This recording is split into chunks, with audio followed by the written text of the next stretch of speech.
Pronto, brincadeiras à parte. Abra aí sua Bíblia em Josué, capítulo 1. E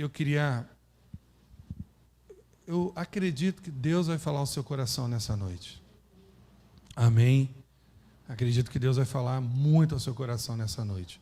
Josué, capítulo 1. E eu quero convidar você a ler comigo esse texto. Sobre o que eu vou pregar hoje à noite? Seja forte e corajoso, porque Deus é contigo. Amém? Esse é o tema da pregação. Seja forte e corajoso, porque Deus é contigo. Você que está em casa, preste atenção, porque Deus vai falar com você também. Amém? Então vamos lá. Josué 1. Depois da morte de Moisés, servo do Senhor, disse o Senhor a Josué, filho de Num, auxiliar de Moisés: meu servo Moisés está morto. Agora, pois, você e todo este povo, preparem-se para atravessar o rio Jordão e entrar na terra que eu estou para dar aos israelitas. Como prometi a Moisés, todo lugar onde puserem os pés eu darei a vocês. Seu território se estenderá do deserto ao Líbano e do grande rio, o Eufrates, toda a terra dos hititas, até o mar grande no oeste. Ninguém conseguirá resistir a você todos os dias da sua vida. Assim como estive com Moisés, estarei com você, nunca o deixarei, nunca o abandonarei. Seja forte e corajoso, porque você conduzirá esse povo para herdar a terra que prometi sob juramento aos seus antepassados. Somente seja forte e muito corajoso. Tenha cuidado de obedecer a toda a lei que o meu servo Moisés lhe ordenou. Não se desvie dela, nem para a direita, nem para a esquerda, ou para um lado ou para o outro, talvez a tradução melhor, para que você seja bem-sucedido por onde quer que andar. Não deixe de falar as palavras deste livro da lei e de meditar nelas de dia e de noite, para que você cumpra fielmente tudo que nele está escrito. Só então os seus caminhos prosperarão e você será bem-sucedido. Não fui eu que te ordenei? Seja forte e corajoso. Não se apavore nem desanime, pois o Senhor, o seu Deus, estará com você por onde você andar. Que declaração poderosa de Deus para Josué. Isso anima o coração da gente. Não anima o seu coração, não? Anima o seu coração, Rosana? Que declaração de Deus poderosa para Josué. Agora, saiba que essa declaração não é só para Josué. Essa declaração é para você. Diga aí para a pessoa que está do seu lado assim: eu não gosto muito de fazer isso não, mas diga aí, essa declaração é para você. Diga para ela aí, essa declaração é para você. Isso, diga para ela, essa declaração é para você. Que Deus maravilhoso. Hein, Josenilton?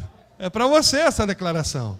Amém, queridos? Feche seus olhos, vamos orar com alegria no nosso coração. Pai, muito obrigado, Senhor, muito obrigado, porque o Senhor tem dado, tem feito, tem trazido ao nosso coração declarações tão poderosas, declarações tão singulares, tão especiais. Pai, que o Senhor possa ministrar no nosso coração nessa noite que estamos aqui, e dos meus irmãos que estão em casa também, trazendo uma convicção, ó Deus, de que o Senhor é com eles, o Senhor é com a gente, o Senhor está com a gente, o Senhor não nos desampara, o Senhor nos fortalece, o Senhor nos conduz, o Senhor nos abençoa, o Senhor sempre vai à nossa frente. O Senhor sempre nos guarda na retaguarda, na frente, atrás, todos os lados. O Senhor está sempre como um muro de fogo ao nosso redor, diz a Tua palavra. E hoje à noite, eu creio que o Senhor trará no nosso coração essa compreensão, esse ânimo novo, esse entendimento do que nós precisamos ser e fazer. Em nome de Jesus. Amém. Força e coragem. Força e coragem. Eu fico pensando nessas palavras, força e coragem.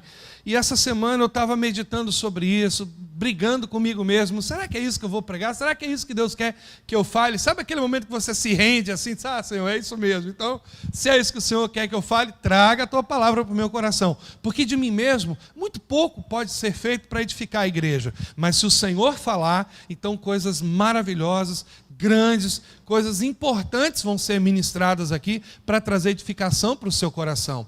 E pensando sobre esse tema, seja forte e corajoso, desde de manhã eu estou aqui na igreja meditando, orando, vim de manhã cedo, depois voltei à tarde de novo e fiquei já durante a semana ruminando essa palavra na minha cabeça. Aí nos domingos eu venho só para jogar no papel, acertar alguns detalhes, orar, não só para isso na verdade, mas para orar, para falar com Deus, pedir a Ele, Senhor, abençoa a tua palavra nessa noite, que as pessoas que vão sair das suas casas, mediante tantas dificuldades, tantas lutas, gente que talvez até pegue ônibus para estar aqui hoje à noite, que o Senhor fale ao coração delas, que o Senhor ministre ao coração delas de uma forma que elas sintam que valeu a pena buscar o Senhor na igreja, valeu a pena se sair de casa, sair do conforto, sair da sua segurança e estar ali naquele ambiente. Isso é o que eu queria que acontecesse aqui hoje à noite, e creio que vai acontecer, porque o Senhor trouxe uma palavra para o meu coração. E ela vai ser compartilhada no seu coração nessa noite. Nós podemos resumir o livro de Josué, se você me perguntasse assim, pastor, se a gente fosse resumir o livro de Josué numa única questão, numa única frase, qual seria? E eu vou dizer para você, o livro de Josué, ele é o cumprimento da promessa que Deus havia feito aos patriarcas, em especial a Abraão.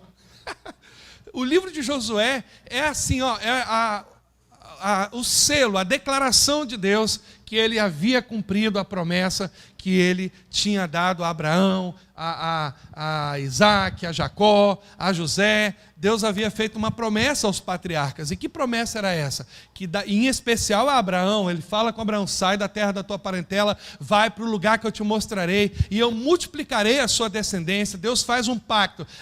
Os teólogos gostam de chamar de pacto abraâmico. Então Deus faz um pacto com Abraão, promete a ele a terra, promete dar a ele uma terra, multiplicar a sua geração, a sua descendência, de forma tão grandiosa, e ele diz assim, Abraão, sai da sua tenda, olha para o céu, olha para as estrelas do céu, conta as estrelas do céu. Abraão, Senhor, eu não posso contar. E Deus fala, pois é, assim vai ser a sua descendência. Abraão, olha para a areia do mar, Senhor, conta a areia do mar. Senhor, eu não posso contar, assim vai ser a sua descendência. Então o livro de Josué é o cumprimento, ele é o cumprimento da promessa que Deus havia feito a Abraão, aos patriarcas.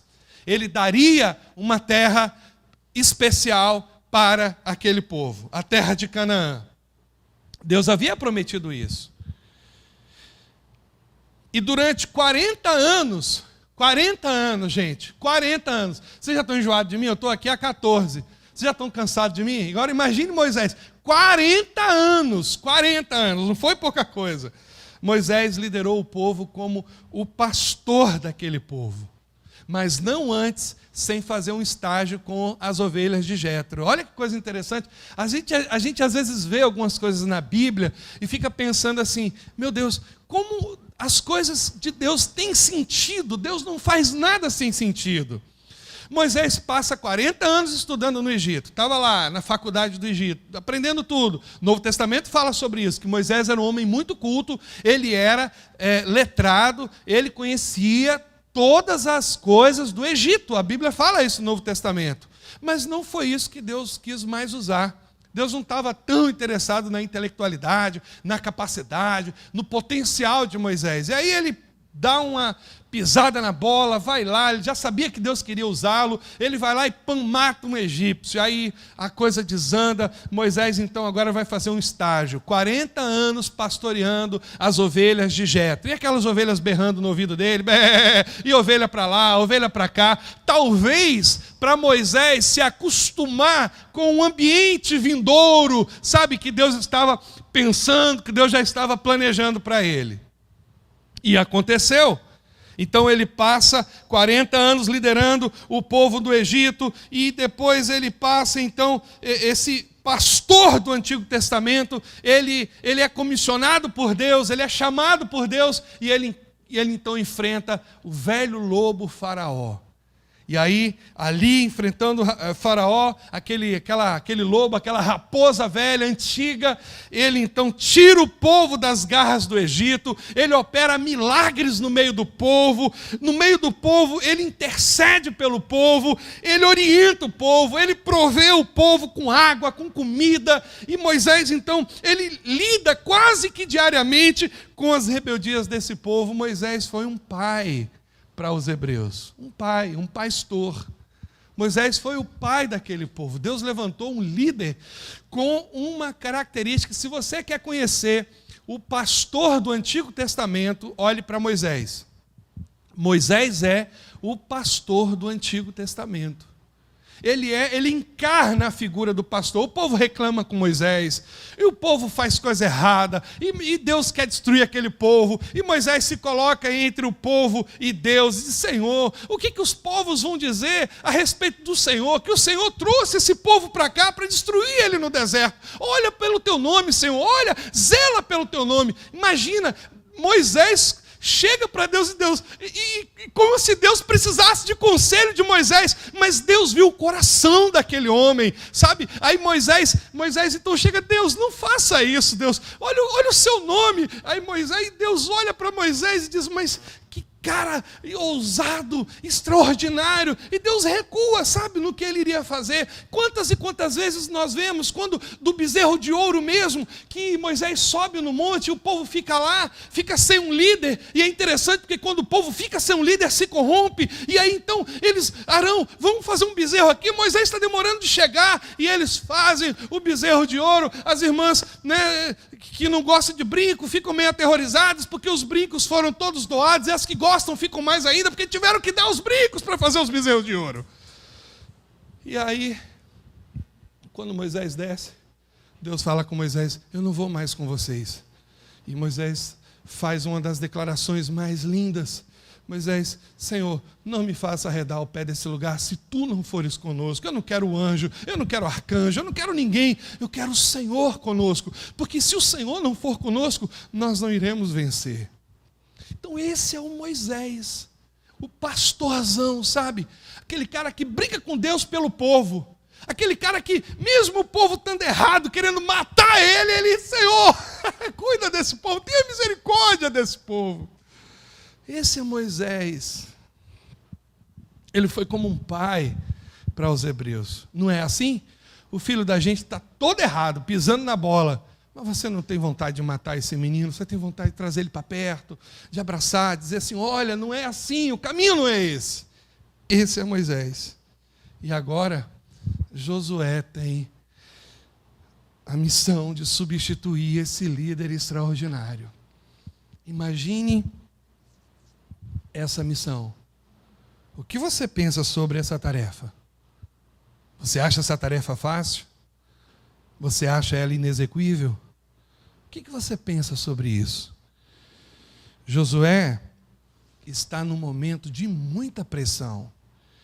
De um lado, um líder incrível que acaba de morrer, e eu não estou exagerando em nada quando falo da vida admirável de Moisés, porque ele foi um líder tão importante, Moisés foi um líder tão importante, que o livro de Judas nos diz que após a sua morte, Satanás contendeu com o arcanjo Miguel pelo corpo de Moisés. E nós não vemos isso em toda a Bíblia a respeito de quem quer que seja. Nem João Batista, que foi o maior homem que pisou nessa terra, a Bíblia não diz que Satanás contendeu com qualquer arcanjo ou anjo pelo corpo de João Batista, mas diz isso a respeito de Moisés. Tamanha a importância desse líder. Então, nós não estamos falando de qualquer um, nós estamos falando de substituir alguém muito importante. E isso gera pressão. Mas não apenas isso, porque, por outro lado, ou de outro lado, de outra maneira, tem um povo gigante para ele liderar. Cerca de 4 milhões de pessoas que estava apenas esperando o comando de Josué, vamos possuir a terra, e o povo estava pronto para possuir a terra prometida, ou a terra da promessa. Então, a situação era pressão. Josué estava aqui debaixo de muita pressão. Quando tomba um gigante, você precisa saber isso essa noite, a obra de Deus não para. Ela não para. Havia dúvidas no coração de Josué sobre sua posição como líder após a morte de Moisés? Não, absolutamente nenhuma dúvida. Nenhuma sequer. Porque o próprio Deus havia feito a transição da liderança de Moisés para Josué. Está lá em Números isso. Em Números diz assim: disse o Senhor a Moisés: toma Josué, filho de Num, homem em quem há o Espírito, impõe-lhe as mãos, apresenta-o perante Eleazar, o sacerdote, e perante toda a congregação, e dá-lhe, à vista deles, ou seja, na frente da congregação, as tuas ordens. Põe sobre ele da tua autoridade, para que lhe obedeça toda a congregação dos filhos de Israel. Josué sabia do seu papel, está lá em Números, antes de Moisés morrer. Deus chama Moisés e diz assim: olha, transfere a autoridade, passa a sua autoridade, passa o cajado para Josué. E Moisés obedece, faz isso, reúne toda a congregação e diz assim: ó, aqui agora vai ser o novo líder de vocês. E a congregação entende isso perfeitamente. Mas, se você ler o capítulo 1 de Josué, você vai ver que Josué não faz absolutamente nada após a morte de Moisés. Nada. Ele fica parado. Até o momento onde Deus lhe falou: eu estou com você, Josué. Seja forte e corajoso. Eu estou com você. Eu vou pegar junto com você. Nós vamos junto nisso. Josué esperou o momento certo. Josué esperou a hora certa. Ele não errou como Moisés. Ele não se precipitou. Ele não deu um passo à frente do que ele podia dar. Sabe como os antigos diziam antigamente? Coloca a sua mão onde o chapéu alcança. Não é assim que eles falavam antigamente? Olha, não dê um passo além das pernas. Não é assim que os antigos diziam antigamente? Então Josué, ele não fez isso. Ele esperou o momento certo, aquele instante mágico onde Deus diz exatamente o seguinte: eu sou contigo por onde quer que andares. Eita, Josué! Era o desafio dele. Substituir um líder sem igual. Eu acho, na minha opinião, depois de Moisés é o líder mais importante do Antigo Testamento. Nenhum outro líder ficou tanto tempo com o povo. Moisés encarna a figura de Cristo no Antigo Testamento. Jesus é o sumo pastor, e Moisés foi o pastor daquele povo. Moisés sofreu com aquele povo, Moisés cheirava aquele povo, Moisés conhecia o coração daquele povo, Moisés conhecia as rebeldias, sabe, os dilemas, as dificuldades. Moisés era capaz de ficar o dia inteiro ouvindo as lamúrias daquele povo, e o sogro dele disse assim: você está maluco? Divide esse povo, e é ali que começa a célula, sabia disso? Divide esse povo em 1000, em 100, em 50, em 10, coloca líderes, levanta príncipes entre eles, você vai cansar o povo. E Moisés ouve o sogro, e ele era uma pessoa humilde, mas Moisés tinha a capacidade de ficar ali o dia inteiro, ouvindo e julgando aquele povo, porque o coração dele era de pastor. Aí Josué agora tem que substituir esse cara incrível. Imagine. E já pensou? A gente não para pensar nessas coisas, mas como é que eu vou substituir esse homem, meu Deus? Como é que eu vou fazer? Como é que vai ser as coisas? Aí vem Deus e fala para Josué: eu sou contigo, eu sou com você, por onde quer que andares, seja forte, seja corajoso. Ei, Qual é o grande desafio da sua vida? Qual é o grande desafio da sua vida? Ou você acha que Deus chamou você só para vir aqui, ouvir o pastor Paulo, sentar no banco da igreja, ir embora para casa, né, limpar o banco da igreja, dar aquela esfregadinha, né, do banco da igreja, Roberto? Né, dar aquela esfregadinha, ajudar a Iris aqui, né, no banco da igreja e ir embora para casa. Você acha mesmo que sua vida se resume a isso? Vim aqui, ouvir o culto e ir embora para casa. Sabe o que Deus colocou no meu coração para falar, perguntar a vocês nessa noite? Qual é, perdão, em que você está seriamente comprometido com Deus? Em que? Em que nós estamos seriamente envolvidos com Deus? Essas perguntas são a base da sua vida cristã.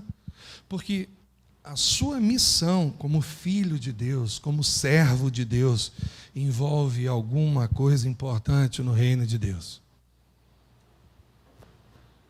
Vou repetir. A sua missão como filho de Deus, como servo de Deus, envolve alguma coisa importante no reino de Deus. Se não fosse importante, Deus escolheria as codornizes desse tempo, os elefantes. Deus já usou os animais no passado. Usou até uma jumenta, uma mula, para falar com o profeta. Já que o profeta era burro, então ele vai usar uma mula para falar com o burro. Sim ou não? Se não fosse importante, Deus usaria animais, usaria codornizes. Ele não usou os animais lá para levar comida para Elias, o profeta? Ele usou, ele usa. Ele usa. Usou o jumentinho para levar Jesus. Ele usa, quando ele quer, ele usa os animais. Mas o propósito que Deus deu a você é tão importante, é tão significativo, é tão nobre, é tão grandioso, é tão especial, que Ele quer usar você. Aliás, Deus escolhe agentes humanos para fazer fluir o seu propósito devidamente no seu tempo, nesse tempo, no nosso tempo. Deus escolhe agentes humanos, Deus escolhe pessoas. Deus escolhe a mim, Deus escolhe a você, Moisés, Josué, João, Pedro, Tiago, Paulo, Jurema, né? Silvio, Silvia, Basílio. Sabe o que eu estava pensando nesses dias? Quantas pessoas que conhecemos deram passos importantes rumo ao seu propósito de vida em Deus, fizeram coisas extraordinárias no passado. Quantas pessoas você conhece? Cantaram como ninguém, ensinaram como ninguém, pregaram como ninguém, serviram como ninguém, discipularam como ninguém, ensinaram como ninguém, mas hoje estão tão distantes do propósito de Deus, porque elas desanimaram, elas perderam a força, elas perderam o ânimo necessário para continuar segurando o arado. Talvez seja por isso que o profeta Abacuque clama e reclama no seu livro: aviva, ó Senhor, a tua obra no meio dos anos, faze-a conhecida. Esse é o clamor do profeta Abacuque. Anima, aviva, né? Aviva a sua obra no meio dos anos, porque é no meio dos anos que a gente cansa, é no meio do projeto, é no meio da faculdade que a gente cansa, é no meio, do trabalho que a gente cansa. A gente não cansa no início, a gente cansa no meio, né? Então, eu acredito que se nós continuarmos e não desistirmos daquilo que o Senhor colocou nas nossas mãos, preste muita atenção no que eu vou te falar, porque o que Deus colocou nas suas mãos é importante, é muito importante. Sabe, os tolos que ficam brigando, como o pessoal lá da igreja de Corinto, que esse dom é melhor, esse dom é pior, eu quero esse, eu não quero aquele. E Paulo chega e diz assim: ei, vocês estão malucos? Vocês perderam o juízo? Não tem dom mais importante no reino. Os olhos não podem falar para os ouvidos: eu sou mais importante. O dedo não pode falar. Não existe isso. Cada dom, cada ferramenta, cada ministério, cada propósito que Deus colocou nas suas mãos é importante. E é tão importante que Deus colocou nas suas mãos uma pessoa. Então, se nós continuarmos e não desistirmos, seja por conta do desânimo ou por qualquer outro motivo, o Senhor, Ele recarregará as nossas baterias espirituais, por assim dizer. Ele vai nos fortalecer. Há um adágio antigo que diz: brasa fora do braseiro se apagará. A brasa fora do braseiro se apagará. E isso é tão sério, porque, na verdade, eu acredito nisso completamente. Sabe, uma das coisas que eu fico muito feliz quando eu volto para o meu estado é rever os amigos que estão firmes na igreja, estão congregando, estão servindo, estão à frente de batalha, não desistiram. Esse mês passado, agora mesmo que eu estava lá, eu pude conversar com um amigo de infância na igreja, e ele firme na igreja, mudou de ministério, não está mais na Batista, está na Assembleia, mas estava lá firme, servindo a Deus, e ele falando, e ele com essa mesma indignação: Paulo, você lembra? Né, você lembra dos nossos amigos que estavam na igreja, que hoje não estão mais? E a gente lembrando de um ou de outro, e eu falei com ele, poxa, mas tem tanta gente também que está. Você lembra de fulano? Está firme. Você lembra de Beltrano? Está firme. Você lembra de Cicrano? Está firme também. Isso anima a gente, porque há pessoas que estão longe do seu propósito em Deus, porque foram decepcionadas, não é assim? Eu já ouvi isso várias vezes: pastor, eu estou tão decepcionado com a igreja. Ouça o que eu vou te falar nessa noite. Talvez você esteja aqui e essa é uma palavra de Deus para o seu coração. Não é minha, mas é uma palavra de Deus para o seu coração. Há pessoas que se decepcionam com a igreja. E eu concordo com elas, porque a igreja não é perfeita. Nós não somos perfeitos. E a Bíblia diz isso. Se você olhar para as igrejas do Novo Testamento, já as igrejas no nascedouro, Sérgio, que é crente antigo, sabe disso que eu vou falar, e outros aqui, como o Wilson e tantos outros que estão em casa também. As igrejas que já nasceram no Novo Testamento, já nasceram com dificuldades. Era Evódia brigando com Sintique, era Pedro comendo com os do lado dos fariseus convertidos, e quando vinha os da graça, ele ficava assim, meio, né? Paulo teve que dar uma repreensão no apóstolo. Era a igreja de Corinto, um brigando com o outro na ceia e brigando por conta de dons e tantas outras coisas, e Paulo tendo que, né, chamar a atenção daqueles irmãos. Olha para as igrejas do Novo Testamento. Gente se envolvendo com as ideias do gnosticismo, que Jesus não era carne, que Jesus era só um espírito. E essas doutrinas começaram a permear no meio da igreja. E as igrejas tinham problemas naquela época, e tinham problemas hoje também. Escuta o que eu vou lhe falar, preste muita atenção no que eu vou lhe falar. Você corre o sério risco de ser decepcionado na igreja, porque são pessoas imperfeitas como você.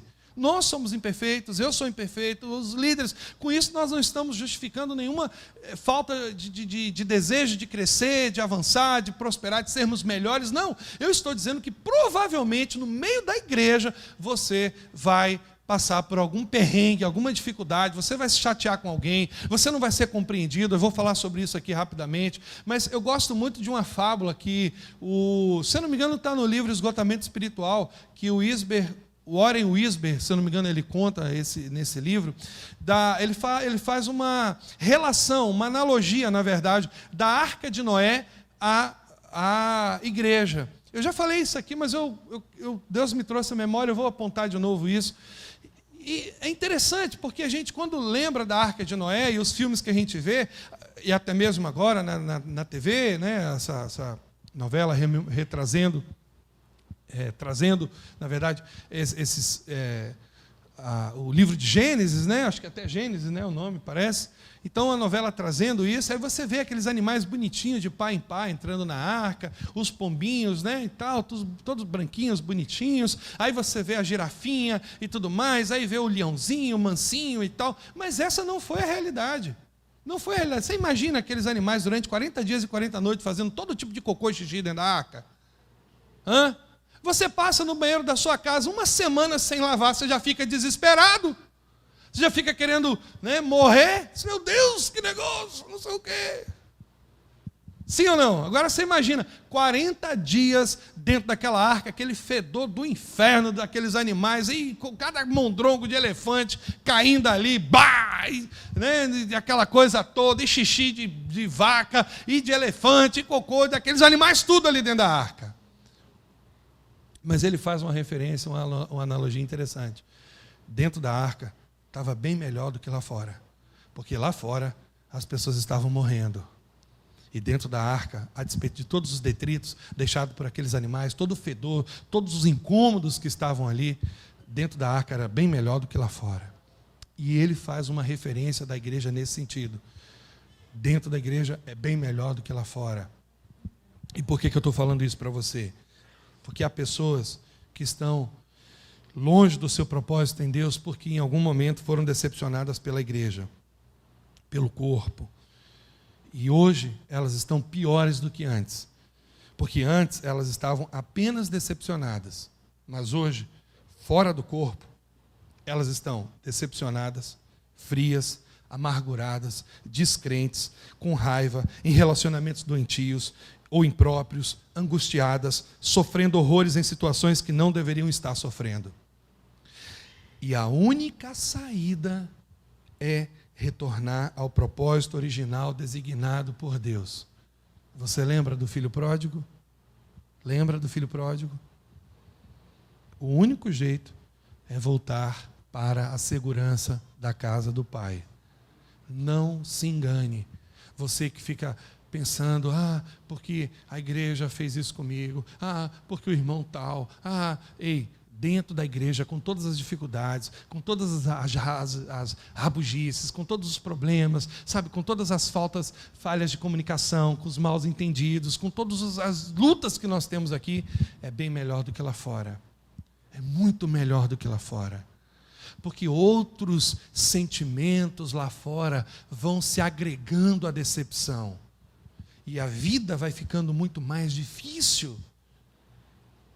Quantas e quantas vezes nós somos atingidos dentro da igreja, seja por alguém que ainda não entendeu o seu papel no corpo de Cristo, ou seja por alguém que foi usado pelo inimigo para nos desviar do caminho, ou ainda por alguém bem intencionado, né, mas que falhou conosco, não importa. Quantas vezes o que a gente precisa fazer é simples, sabe? É simples. Confiar nas mesmas palavras que Deus trouxe ao coração de Josué. Num tempo difícil, de incertezas, num tempo como esse que nós passamos, um tempo difícil para muita gente. Esse é o tempo que nós estamos vivendo agora, são tempos difíceis. São tempos difíceis que nós precisamos, como igreja, nos apoiar, nós precisamos agregar, nós precisamos entender isso. E quais são as palavras que Deus falou para Josué? Seja somente forte e corajoso. Tenha cuidado, olha o versículo 7 do capítulo 1. Tenha cuidado de obedecer a lei que o meu servo lhe ordenou. Moisés lhe ordenou, meu servo Moisés lhe ordenou. Não se desvie dela, nem para a direita, nem para a esquerda. Ou seja, nem para um lado, nem para o outro. Mas para que você seja bem-sucedido por onde quer que andar. Tenha cuidado. Tenha cuidado de observar, de obedecer a lei, a orientação, a direção, sabe, o norte que Moisés te deu. Eu fico pensando sobre a missão de Josué, e eu penso que a missão de Josué envolvia liderar o povo na conquista da terra prometida.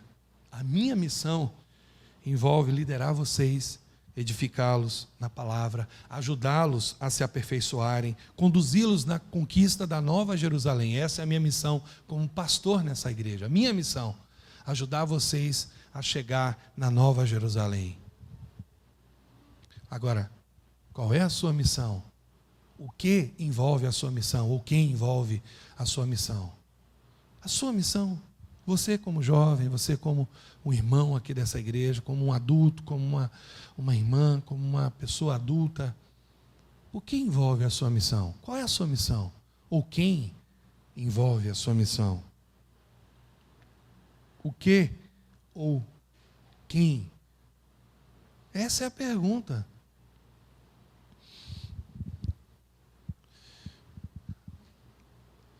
Triste constatação. Triste constatação. Você pode ter essas mesmas constatações. É só você olhar para a vida dos seus amigos, das suas amigas, que se afastaram de Deus ao longo do caminho. Puxe na sua memória aí agora a vida dessas pessoas. Eu estava falando com um amigo meu. Você quer ver a vida de uma pessoa como não está bem? Você quer ver como o contexto era bem específico, mas eu estava falando com ele o seguinte. Você quer ver como uma pessoa ela não está bem? Olha para as mensagens dela na internet. A vida é para ser vivida. Agora eu vou aproveitar a minha vida. Pode ter certeza que ela se separou, está toda arrebentada por dentro, está toda quebrada, aí fica lá na internet. É verdade. Aí fica lá na internet. A vida é para ser vivida. Vamos aproveitar a vida é o que importa. Aí você vai conhecer toda ferida, toda quebrada, toda moída, saindo de casamento, entrando em outro, sabe? A vida toda destruída. E por que eu estou dizendo isso? Porque eu quero afirmar para você, quanto mais envolvido com Deus, com as pessoas de Deus e o propósito designado por Deus para a sua vida, mais próspero você será, mais feliz você será, mais realizado você será, mais seguro você estará. Creia nisso nessa noite em nome de Jesus. Se envolva com Deus, com as pessoas de Deus e com os propósitos de Deus, que você vai ser próspero, feliz, abençoado. As dificuldades, os momentos difíceis, Josué passou, Moisés passou e você vai passar também. Creia nisso. São dificuldades desse tempo difícil que nós estamos passando. Mas seja forte e corajoso. Não desanime. O Senhor é com você. Mesmo Deus que prometeu a você, Ele é fiel para te ajudar a superar essas crises, essas dificuldades. Elas podem durar 1 ano ou 10 anos. As crises de Moisés duraram cerca de 80 anos. 40 anos pastoreando lá as ovelhas de Jetro, pensando, meu Deus, o Senhor me chamou, eu destruí o meu chamado, e agora, Senhor, como vai ser? O Senhor disse que eu ia libertar o povo do Egito, eu estou aqui com essas ovelhas berrando no meu ouvido, Senhor, já pensou? Foi assim, queridos. Aí depois lá o povo berrando no ouvido dele, você não queria? Toma, Moisés. Mas ele cumpriu fielmente. Foram muitos anos de dificuldades. Talvez você esteja passando muitas dificuldades e já vem isso ao longo de um tempo longo. Mas passos importantes precisam ser dados para o retorno, sabe, o retorno do propósito original. É preciso, amados, que as escamas caiam dos nossos olhos e a gente veja como Deus é fiel, como Deus é bom, como Deus não nos deixa na mão. Essa última palavra do versículo 9, isso traz um ânimo ao meu coração e precisa animar você também. Isso precisa levantar, isso precisa ferver dentro de você. Eu estava falando com Deus, Senhor, eu não quero, nem falei isso com Viviane ainda, mas eu estava orando hoje com Deus no escritório, dizendo, Senhor, eu não quero ser um pastor apático. Eu não quero estar aqui administrando os problemas do povo. Eu quero que o Senhor acenda uma chama no meu coração. Eu quero que o meu coração exploda de calor. Eu quero ver as coisas do Senhor no meu coração. Eu quero que o Senhor traga para mim direção, para eu trazer para esse povo, para que a gente possa juntos fazer algo grande nessa cidade, marcar essa cidade a despeito das pandemias, das dificuldades, das lutas, dos problemas, das crises do Senhor. Amados, Deus, Ele está acima de todas essas coisas. Ele está. E eu tenho plena convicção disso. Quanto mais envolvido com Deus, com as pessoas de Deus, também se você se envolver com as pessoas que se parecem de Deus, sua vida só vai para trás. Só dá para trás. Se envolva com as pessoas de Deus, não com as pessoas que parecem ser de Deus. Essas vão só sugar de você. Um dia a Viviane foi numa igreja dessas aí, e eu falei, tadinha, do jeito que tem um coração mole. O camarada não parou de fazer o ofertório enquanto eu não viu ela ali na frente depositar quantos? Os 50, não foi? Enquanto ela não deu o cara. Quantos ofertórios ele fez lá? 5 ofertas. Enquanto ele não viu ali na frente, ele disse assim, eu vou arrancar dessa mulher. Ela foi, eu falei, ó, não, e quando ela foi, ele falou assim, ó, se prepare, que lá tu vai sofrer. A pressão vai ser grande. A gente não é isso, amados. Nós não somos uma igreja que está interessada em tirar dinheiro das pessoas. Não, longe de mim, em nome de Jesus. Nós somos uma igreja que tem o coração de Deus, a igreja que abençoa as pessoas, a igreja que cuida das pessoas, a igreja que olha para as pessoas com o olhar de Deus, com o olhar de Jesus, a igreja que tem o coração de Deus. Esse é o plano, esse é o propósito, essa é a missão. Nós estamos aqui nesse lugar para fazer diferença nesse lugar. Nós estamos aqui, Deus nos colocou aqui nesse lugar, nessa igreja, para que a gente possa ser diferente dessa porcariada que está aí fora. E eu falo isso com autoridade, não querendo ser melhor do que ninguém, mas é porque nós entendemos o nosso plano, a clareza no nosso coração a respeito do plano de Deus para nós. A igreja não é alguma coisa para explorar, nem tirar, nem roubar, nem espoliar ninguém. A igreja é alguma coisa que Deus colocou na terra para abençoar as pessoas, e isso tem que encher o nosso coração de esperança. Deus levantou Josué, não foi para explorar aquele povo, mas foi para liderar aquele povo a conquistar aquela terra. E Deus colocou a gente aqui para conquistar essa cidade, para fincar os princípios e valores de Deus nessa cidade. Então se envolva com Deus, com as pessoas de Deus e com o propósito designado por Ele na sua vida. E você vai ser próspero, abençoado, feliz, seguro, bem-aventurado, realizado. Por último, Josué 1,8 diz, não deixe de falar deste livro da lei, de meditar nele de dia e de noite, para que você cumpra fielmente tudo que está escrito. Só então os seus caminhos prosperarão e você será bem-sucedido. Isso é importante. Isso é muito importante. A vontade de Deus está associada, arraigada à palavra de Deus. Esse livro aqui, ele não é um livro religioso, não. Ele é um livro de vida. Não é um livro morto, não. É um livro vivo. É um livro que faz diferença, que muda a nossa história, que muda a nossa vida, que abençoa. Então medita nele de dia e de noite, guarda o que está aqui no seu coração e você vai prosperar em todos os aspectos, no seu trabalho lá fora, no seu casamento, nos seus relacionamentos, nas suas relações com seu filho, com sua filha, com seu marido, com seus amigos, na igreja. Creia nisso. Seja forte e corajoso, porque o Senhor é contigo. Você crê nisso? Fica de pé em nome de Jesus. Vamos louvar? Quero convidar você a louvar o Senhor. Abra seu coração, louve ao Senhor nessa noite. Creia que o Senhor está fortalecendo você, a despeito das dificuldades, das lutas, sabe, do desânimo. A gente passa por isso.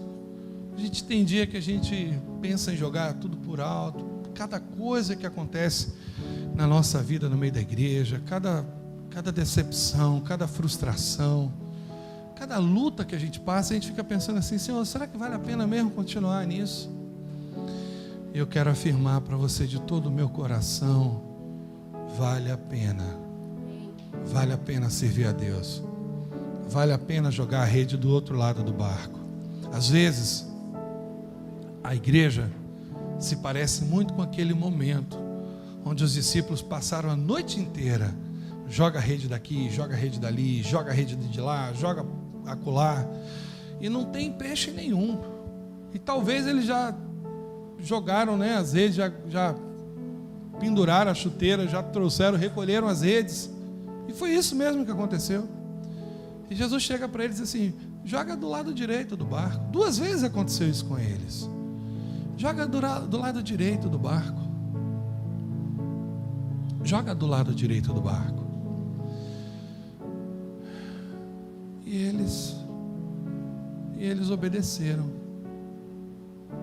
Mas quanto tempo eles passaram? A noite inteira pescando e não pegaram nada. Mas no momento que o Senhor disse agora, eles pegaram, que talvez tenha valido por 10 pescaria. Provavelmente valeu aquilo por 10 pescaria. Eles pegaram tantos peixes que a rede começou a rasgar, e eles começaram a chamar outros barcos para poder dividir a carga, porque eles não tinham condições de levar. Eu vejo que a igreja parece muito com esse momento. Às vezes a gente tem vontade de, poxa, a gente trabalhou pra caramba, evangelizou, fez isso, fez aquilo, e parece que não aconteceu nada. Quem disse que não aconteceu? Quem disse que não está acontecendo? Sabe, amados, o Senhor, Ele está conduzindo as coisas na sua vida, na sua casa, na igreja. E na hora certa, no momento certo, os peixes, o fruto do seu trabalho prosperará.